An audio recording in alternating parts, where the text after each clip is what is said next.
Hi everyone, good morning. It's Margaret Manning here and welcome to 60 and Me. Welcome to my world. I wake up in the morning and I imagine, what your room looks like, where you're living and where you're sitting and, how you're just sort of how you live. And it's really fascinating from one culture to another how different it can be. The styles, the colors, the shape of the furniture.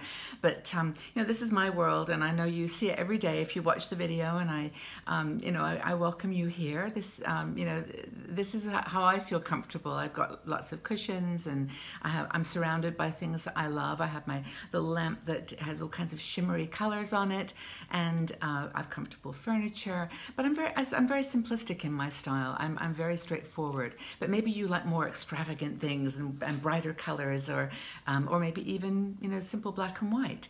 So we all have different tastes. Now, first of all, before I go on to this topic for today, I want to just say I'm drinking one of my favorites, green tea, and I hope that you're having a cup of tea or coffee too, and that you're enjoying it. That you're sitting down in a comfortable place, taking a breath, enjoying the world that you've created, the environment that you've shaped, and finding it a place that you feel safe and comfortable and happy.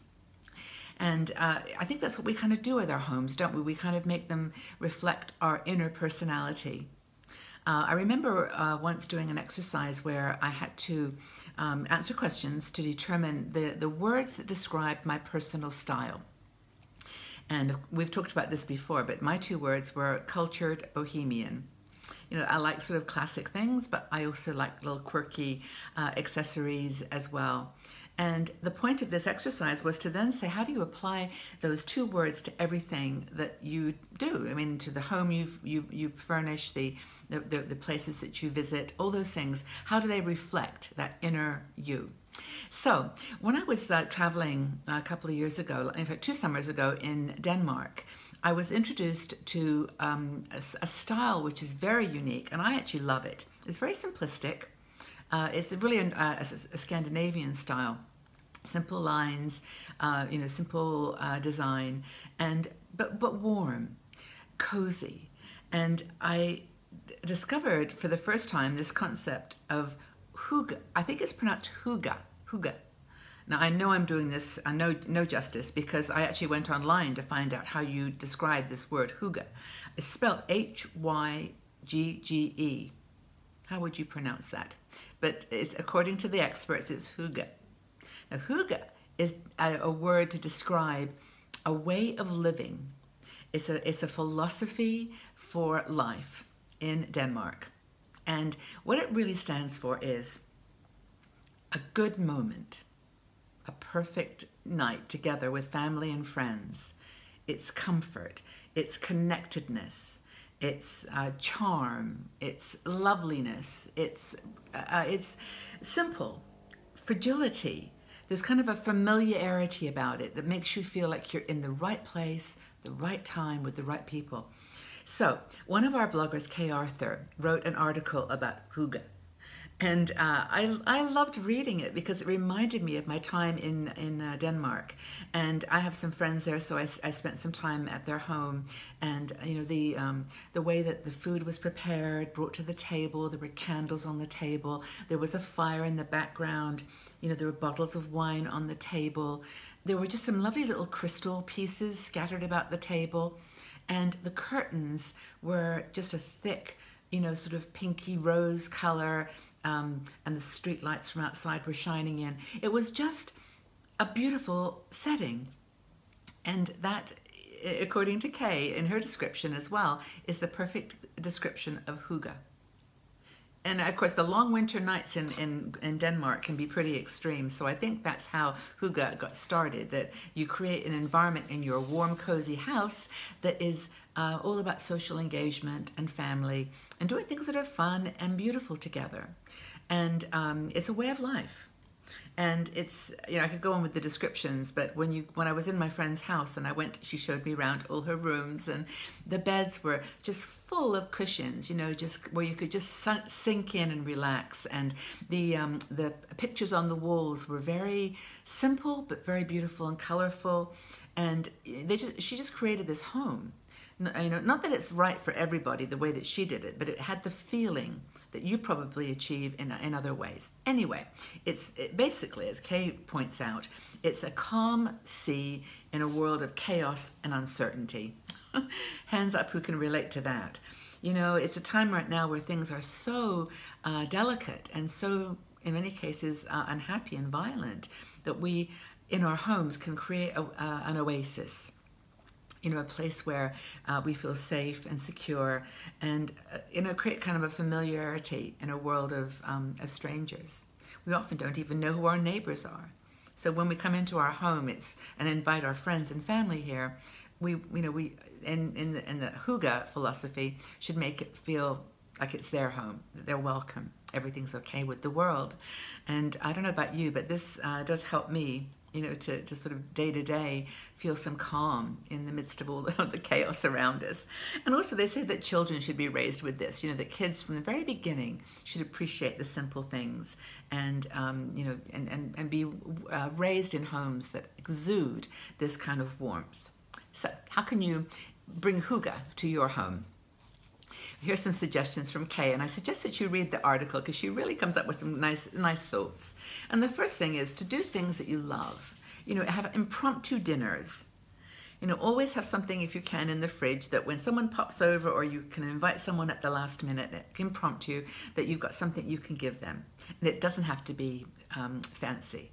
A friend of mine, I went over to her house for dinner a few weeks ago, and she prepared, she just rolled out some pasta, put feta cheese on it, some olives, and I think that was it. And then just rolled it up and baked it in the oven. It was delicious.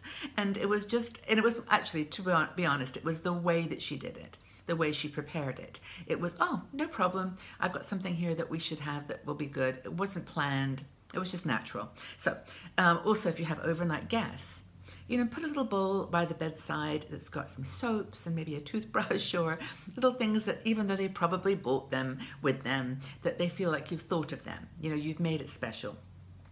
Cloth napkins, just for one night, instead of paper napkins, or no napkins, or paper towels, or toilet paper, whatever you use at the last minute to grab. Use some cloth napkins. Just get a couple that are special, and just enjoy treating people to something that is, shows you cared.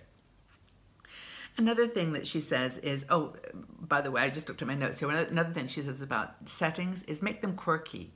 And I love this. I buy different plates in different settings and different colors and just put them out. They just spark a conversation. And I think that's what Hygge is all about, bringing out your individuality. So another thing you can do, according to Kay, is to go ahead and spoil yourself.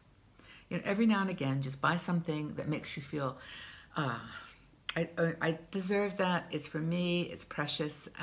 And again, it doesn't have to be a big deal. It can just be, some chocolate or some sweets, or just something that makes you and your guest feel that you've made an effort, that you've thought of them, and you remember something that they love, and you bring it to the table as a gift, and you share it together and enjoy it.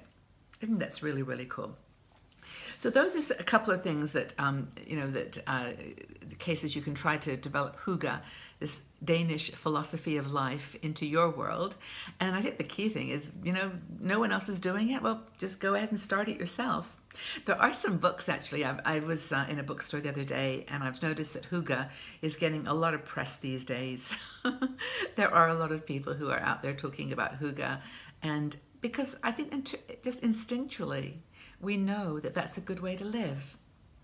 That to create environments that are special, to make people feel treasured, to make yourself feel important. That's okay. That's how it should be. And despite what's going on in this crazy world of ours, we can make the world feel more precious and special. So you probably do this already, and you don't even know you're calling it Hygge. Now you've got a word that you can use to describe it. So I would encourage you to, just like you probably already do, create a world that makes you feel good and safe and happy. I hope that this has been fun for you. I'd love to know what you do in your home to make it feel more Hygge-ish, what you do to make your home comfortable and cozy and warm. What furniture or accessories, what home decor elements have you brought into your home? I would really love to know. And join the conversation. Let each other know what you're doing, and like and comment and just share the energy of this beautiful community. I can't say it enough that I'm just so happy that we're here for each other. Linger a while on this video. Watch it again. Go make a coffee or something while you're listening, and just call up a friend and say, hey, come on over. We're going to have a hygge moment, and just share with each other, and do it online if you feel inclined. Let someone know that you like what they said, that you thought it was valuable, that you appreciate them. Tell them where you live, not your house and address, but tell them your city or your town. And maybe there's somebody around the corner. You can have a coffee or tea with them someday.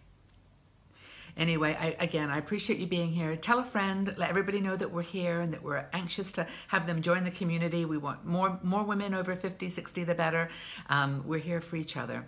So thank you again. And tell me, what are some ways that you bring hygge into your life? I'd love to hear from you. Okay, everybody, well, have a wonderful day. Have a hygge-ish day, and we'll see you all back here again really soon. Take very good care. Bye-bye for now.